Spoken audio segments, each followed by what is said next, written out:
Go ahead. Okay, hello everyone. It's good to see everyone on today's discussion and call. I know we have two schools who are going to talk with us today, and then we have a special edition Competency Corner, a discussion on that. So we always ask that our schools just take about 10 minutes and really give us the highlights of your programs, and then we'll go into, after those presentations, then Kay will come on and do the Competency Corner for 10 minutes or so. And then Gretchen usually comes on and talks about next month's presenters. We want to make sure that everybody knows which schools are coming up. And then Yair will come in and put us all in the breakout rooms and provide any additional details that he has. So our first presenter is Dave from Walsh College. So Dave, I will go ahead and stop my share, and you can share your screen and turn on your audio if it's not on. Okay, I'm going to do a mic check. Can everybody hear me? Yep, we can. Thank you. Excellent. And can everybody see my screen? All set. Excellent. Okay, so my name is Dave Schippers. I am from Walsh College. My contact information's there. And so Walsh College is in the greater Detroit area. So we're actually technically in Troy proper. So Southeast Michigan is in essence kind of our region.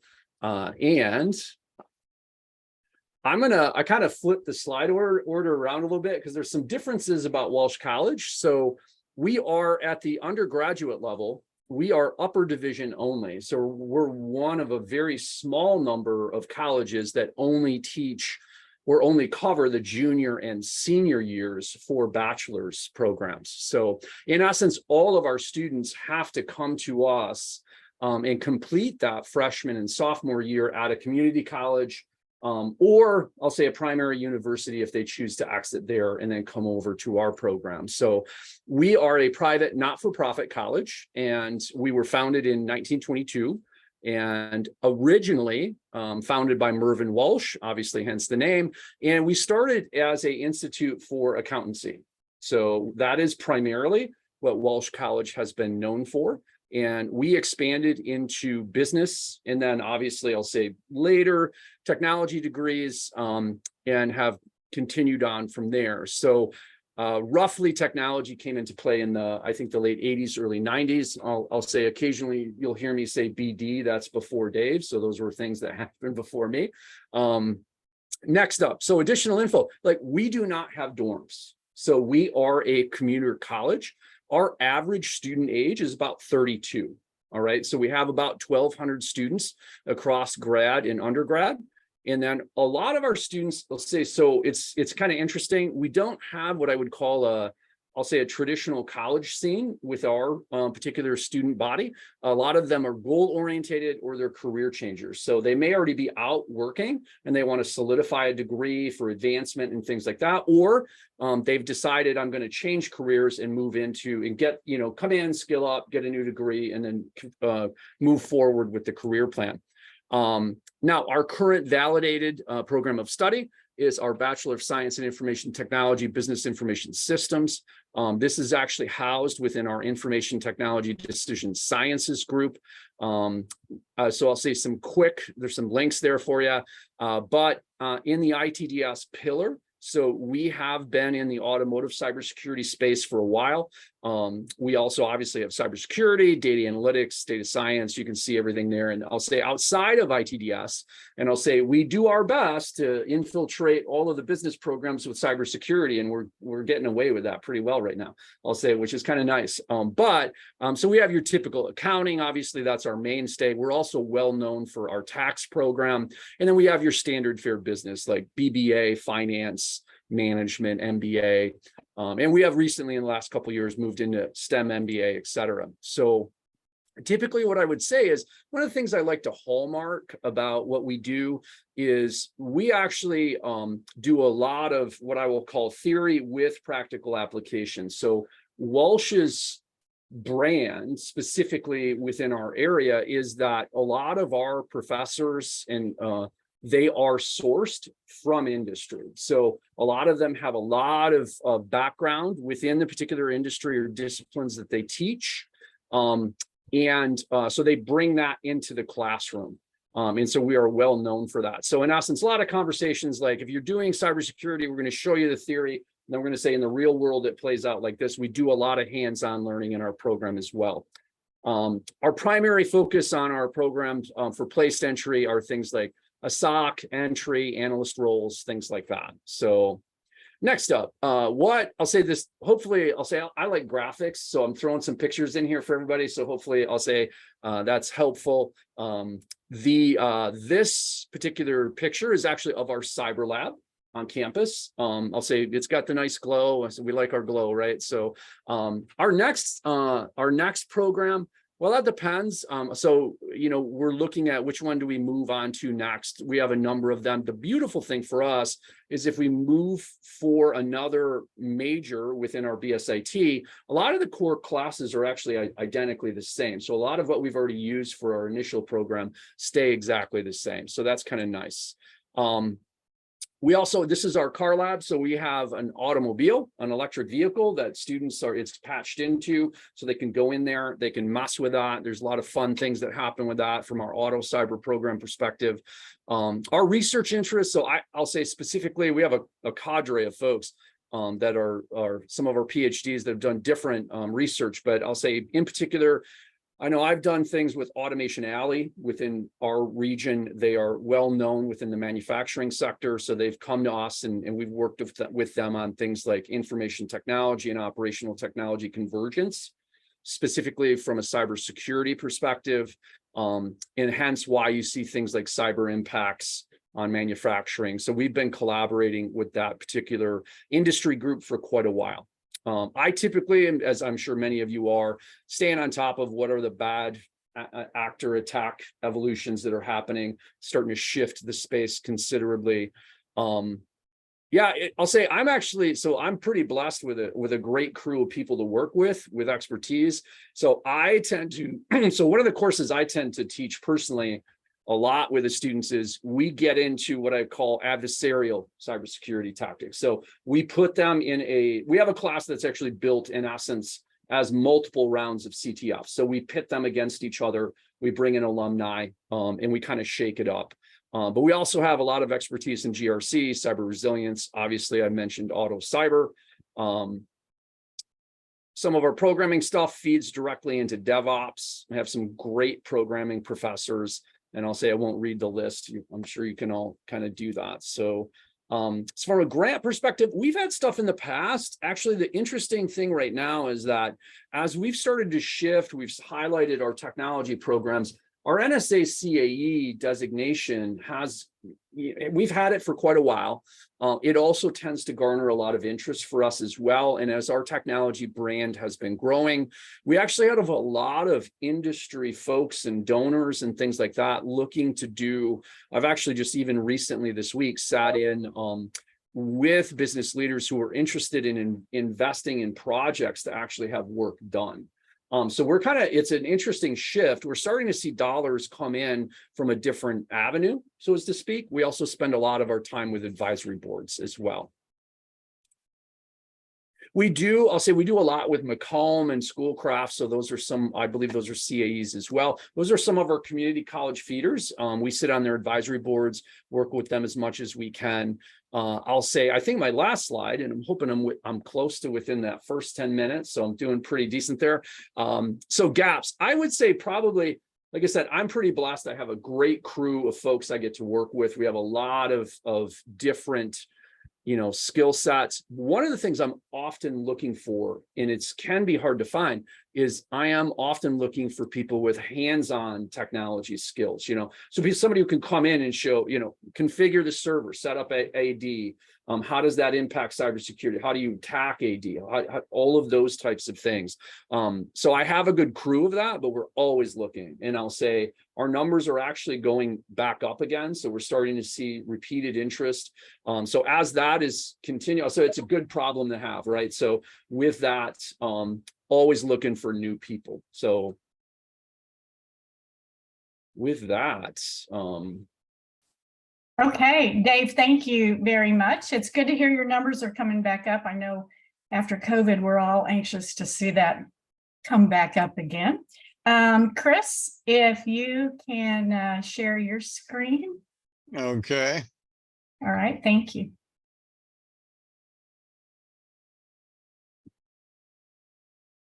I've got the wrong one up there. Just a second, please. It's okay.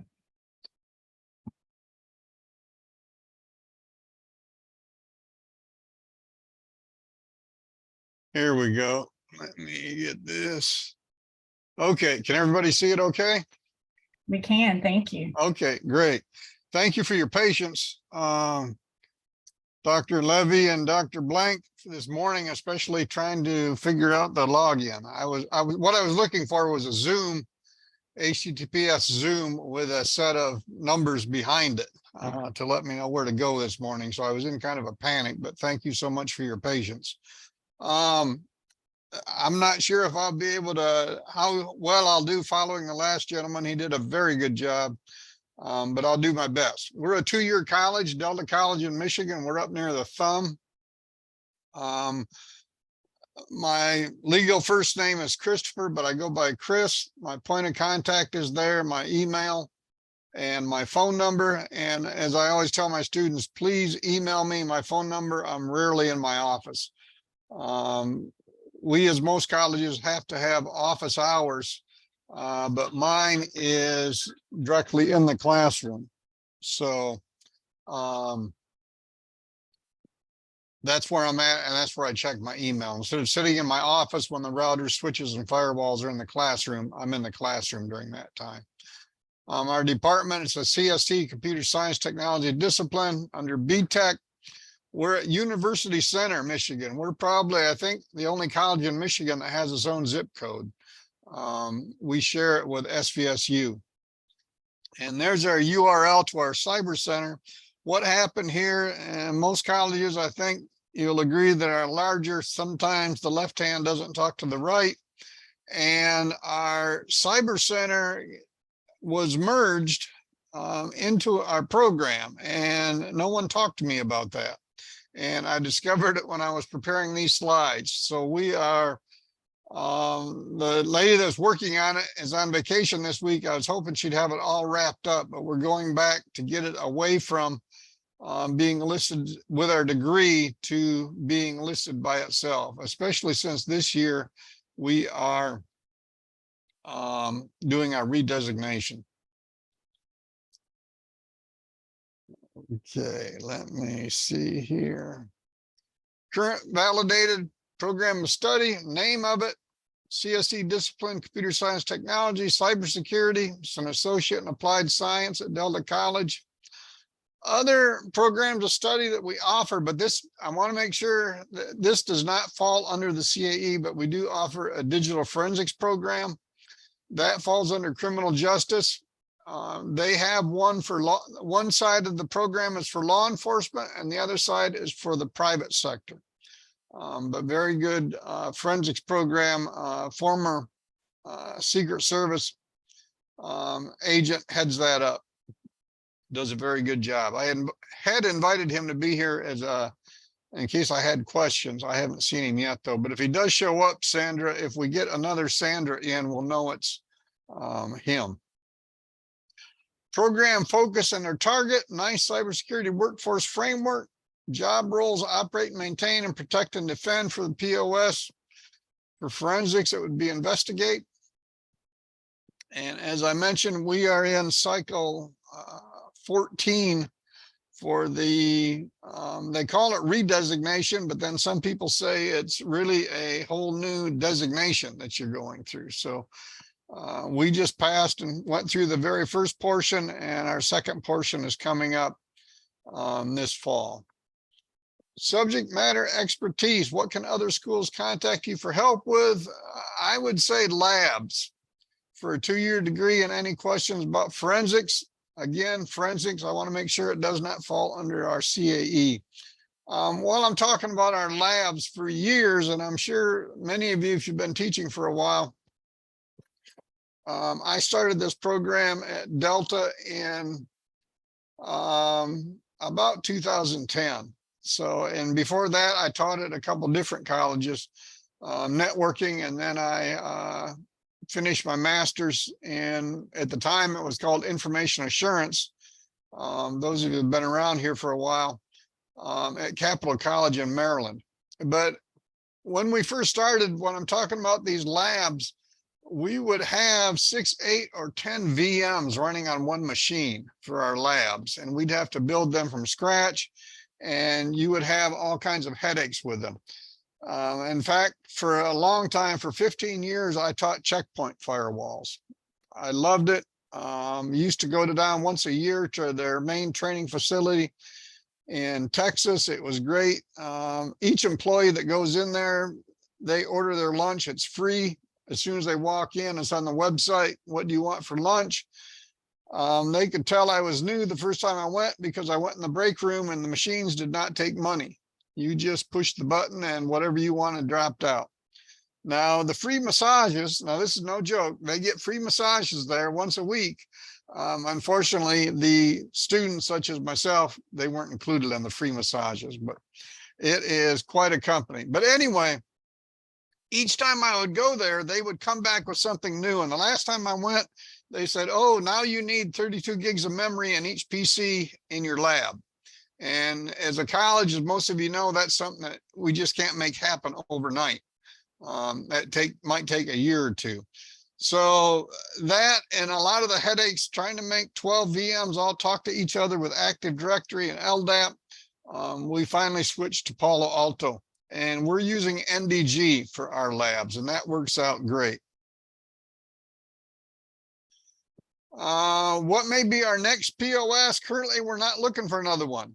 We hope to grow our program, and when I say that, we've increased by 100% in the last year. I have a couple possibilities as to why that's happened, but before I was struggling, I'd have 8 or 9 or 10 students graduate each year. Now, all of a sudden, I'm in the 20s for this coming up year. So 20, 25, or 30. So we've got 2 classes or 2 sections of each of our second year classes running. And like I said, I've got some theories. I'll be glad to go over that. I'm not watching my time real close, so as I get to 10 minutes, if somebody could help me out, would greatly appreciate it. Our interests are SIMs. We've got some of our classes that do cover some on that, but I'd like to have something more in depth.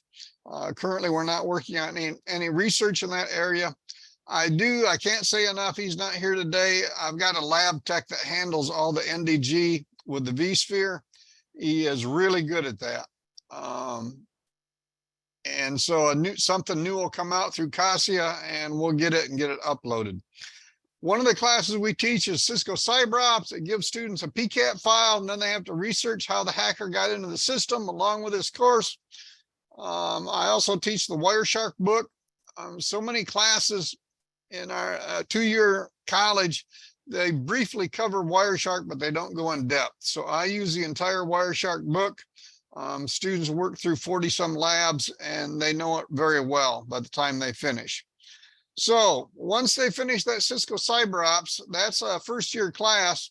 Then in the second year, Incident Response to Disaster Recovery class, they're given a fictitious company, and the company's been hacked, and I break them down into groups of students. They need to find out how the hacker got into the company network and give recommendations how to prevent it in the future. And my lab tech, he's got a website he goes to. There's like hundreds or thousands of PCAP files, and they've got the answers there. And so the students have to look it up, figure it out, and tell us. Now, what I do with this class is we have, for instance, our state police, cybercrime, the FBI, the SOC from Dow, other cybersecurity people come in and they pretend that they're the president of the company. It's a small company, and they say, okay, the group of students tells that owner what they feel they need to do, the owner needs to do to protect that company in the future. And so we go through the classroom, the different companies, the different people, and then they take off their I'm the president of the company hat, they put on their cybersecurity hat, and they explain to the students where they did good, where they could use some improvement. I think it's really a helps the students a lot, gives them a lot of confidence in what they've done. It's worked very well. It's hard to get students sometimes. Most of you know, maybe you don't, but when you've got students that have never worked together working on a group project, sometimes you have those that really don't do as much as they should. I guess would be a polite way to say it. As far as grants, we're currently in the process of joining the CCN College Convergence Network and their grant from the NSF. We're open to working with any other colleges that would like to collaborate with us on any grants. Some of the schools we work with below here, and we'd be glad to add Walsh College. Dave, if you want to talk to me sometime, get together, but Davenport University is here in Midland, Capital College in Maryland, my alma mater, Ferris State University, Eastern Michigan University, just some of the ones that we work with that are CAEs here in Michigan. What can we use help with? I think anyone that has information on labs that utilizes SIMS in depth would be helpful. For the longest time, it was the cyber ops, the PCAP file. You know, how do you get into that file and figure out how the hacker got in? I think in our area, we need to go more into depth in SIMS. I feel that for a 2-year college, we have an excellent program. We finally added a programming class. There's a lot of bureaucracy with most colleges trying to get things added, trying to order new equipment. It can take years, as you know. Our advisory board kept telling us we needed to have a programming class. It took 5 years, but we finally have a programming class, so I'm very happy about that. We would like to partner with any other colleges that may be looking for someone to work with grants and or scholarships with them. Okay, and that's the end. I'm going to stop my share here. How am I on time? I'm probably over my 10 minutes. Yeah, you're just about out of time. So Okay. Yeah, Chris, we appreciate it. You did a great job. And we are going to now ask Kay to share her screen. And then people will have questions for you, Chris. So they'll go into your breakout room after this, and a year will explain that. Okay. So yeah, so Kay, if you can share your screen, I see it's coming up there. Everybody can see the screen? We can see your screen if you want to put it in presentation mode. Oh, presentation mode. I'm not sure I know how to do that. So down on the bottom, on the right, go over to where you see the little computer monitor. I can't see your cursor now. Move your, okay, to the left a little bit. Left. Okay, let's close this here. Oh, left. Here's the right here. To the left. Keep. Yeah, right there. That's perfect. Okay, there you go. Okay, hi everybody. I'm Kay Ogilvie, and I want to talk to Chris about these free massages. I haven't found a free massage yet, but anyway, I am the cybersecurity program coordinator for Blue Ridge CTC in downtown Martinsburg, West Virginia. And I am filling in for Vinny and Zoe today and doing their competency corner. So what is competency? Okay, everybody is hearing all the hubbub about what competency is these days. So competency is the ability for students to complete tasks within the context of a work role. Well, why is that important? Basically, what we want to do is we want to transform knowledge and skills into the workforce capabilities. The workforce, there's a huge skills gap. Everybody talks about skills gaps, and the workforce is asking academia to develop a breach-ready workforce. Well, what does that mean? That means that when our students are graduating from college, the employers want to see a student that can go hit the door running. They want somebody who can actually do the skills that they need. and which is a potential win-win situation for everybody. The issue that's coming up is that everybody needs to talk to the same language. You know, the employers and academia, we all need to have the same vocabulary. There's a big disconnect between what the workforce actually needs and how academics is actually interpreting those needs. ISACA presented put a paper out in their news in their magazine a few years ago. It was called "There's No Such Thing as a Purple Squirrel." Well, I like to supply that, even though it's a couple years old, to my students, because the workforce is presenting these job descriptions that are 5 miles long. And, you know, our students are really confused about whether they actually have the skill sets that meet those requirements. Well, there's no such thing as a purple squirrel. That's the employer's wish list, is what I tell my students. So the skills gaps stats, according to the State of Cybersecurity 2022 from ISACA, is the dark blue is 22 stats. And then the light blue is the 2021. And this is what the statistics are saying of what the skills shortages that academics are putting out into the workforce. The skills, soft skills, in 2022, they said 66% of the students were meeting the requirements. And then flexibility, 64% were not. So the comparison of 66 versus 64. Then you've got security controls, 56 versus 56. Network operations, 39 versus 41.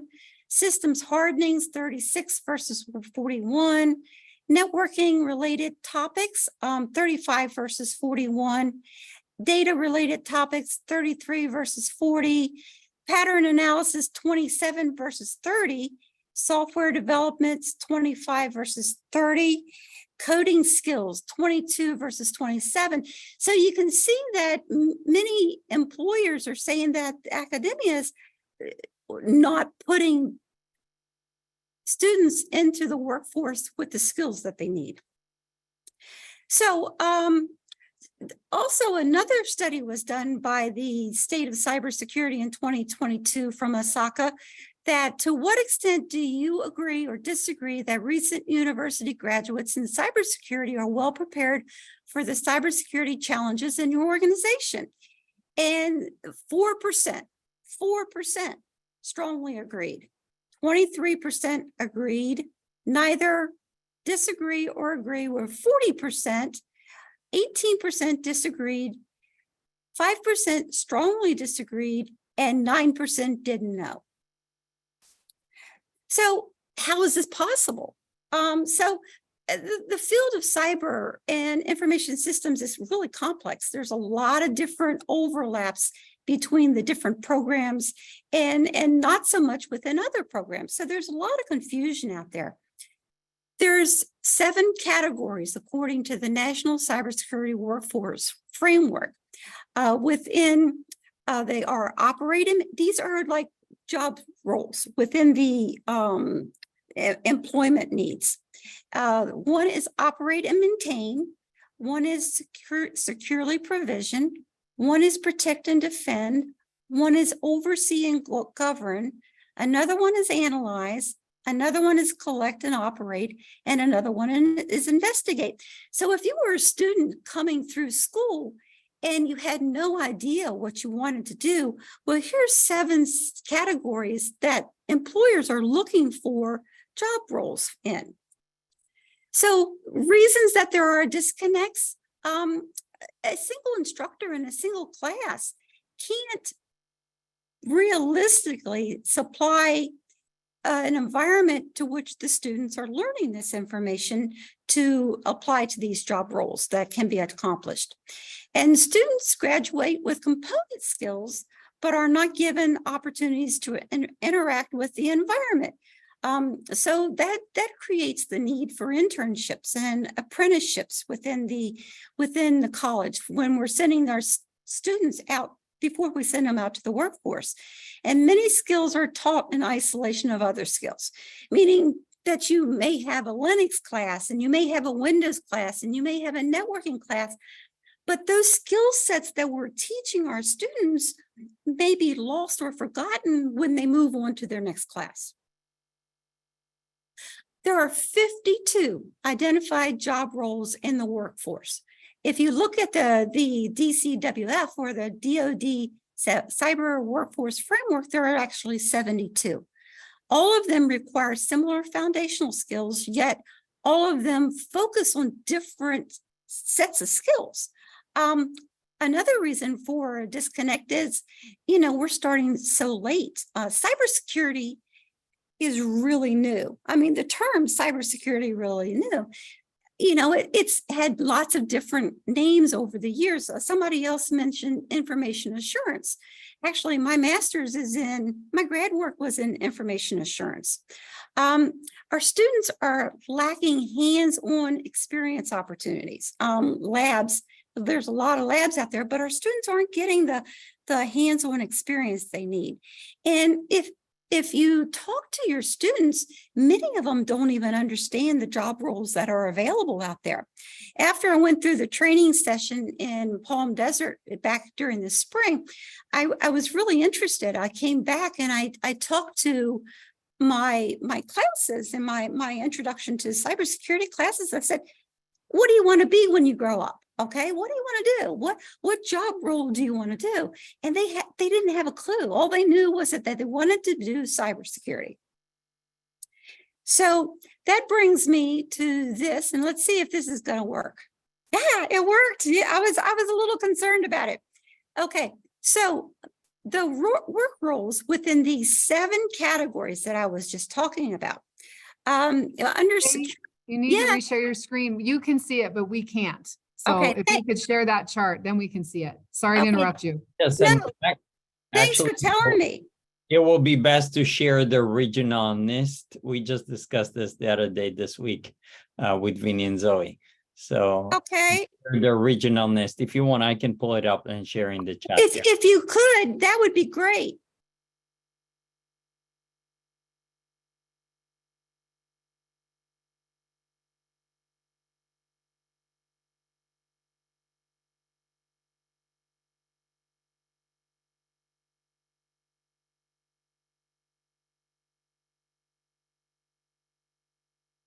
I just did. Go ahead.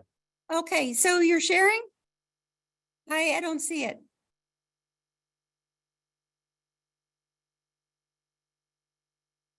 Okay, so within the NIST, these categories here, you've got analyze, let's see here, collect and operate, investigate, operate, maintain, oversee and govern, protect and defend, and securely provision. So if you go into could you click the specialty areas for me under any one of them?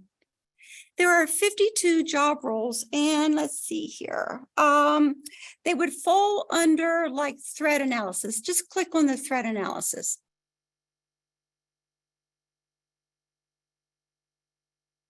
Job roles, and here are the job roles. Here are the skill sets, the knowledge units that you have.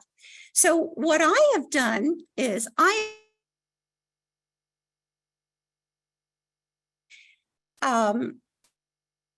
sections of my class in the fall is an assignment called What Do You Want to Be When You Grow Up? And what I'm asking the students to do is to go to 3 of these categories that they find of interest, whether it's going to be govern or whether it's going to be security or what it's going to be, and to pick out one of the 3 of these tasks that they need to that they find of interest. Put it in a spreadsheet and submit those 9 items, and then they can take in hopefully get a better understanding of the job roles that are out there and available to them. So they may find it of interest to assist in the identification of intelligence collection for shortfalls. So they might find that of interest. So once they figure out what they're interested in, then they know what job roles to apply to, and they better understand how to articulate their skill sets that they're learning in their college classes. Did I stay within my 10 minutes? Right about there. Okay. Any questions for me? Or Well, take it out in the breakout session. Yeah. Yes. Excellent. Yeah. Yeah, so just to update everyone, the reason why we've done that is because competencies are going to be up your alley if you're up for redesignation. So stay tuned and come to the September event that is coming up in Chicago. Go ahead, Gretchen. Great. Well, thank you all so much. I love that competency idea, especially, Yair, like you said, it's going to be a part of our everyday life. So we want to make sure we start learning about it and digging into it and asking questions. So thank you so much, Kay, for being here today. Moving forward in September, we already have confirmed our 3 speakers for September. So we've got the University of Memphis, the University of Louisville, and Colorado School of Mines. So thank you all. I know a bunch of you have signed up for this like years ago at this point. So I am going to go through this month, now that the school year's starting, and just re-verify with everybody through the Christmas holiday that the schedule that we have for you actually does work, because we have been able to move some folks around. And instead of waiting and getting you guys to panic at the last week when I send you that final reminder, we're going to try and get ahead of that so we can make sure that we have our 3 presenters for each time. So just be on the lookout for that if you're scheduled between now and December. And then we are still scheduling next August. So we have full up schedule on the books with names against it, 3 per session through next August. But obviously I keep my backup list in case somebody has to drop out at the last minute. So if you do get those slides and get them together. It's always great to do that a little bit early in case I call you and say I can move you up a couple months. But just keep that in the back of your head that we're trying to be real responsive to the needs that you guys have, as well as getting all of our slots filled. So thank you all so much for participating with this, and you will be hearing from me soon. Back to you, Sandra. Okay, thank you. Yeah, I'm going to go ahead and stop my share.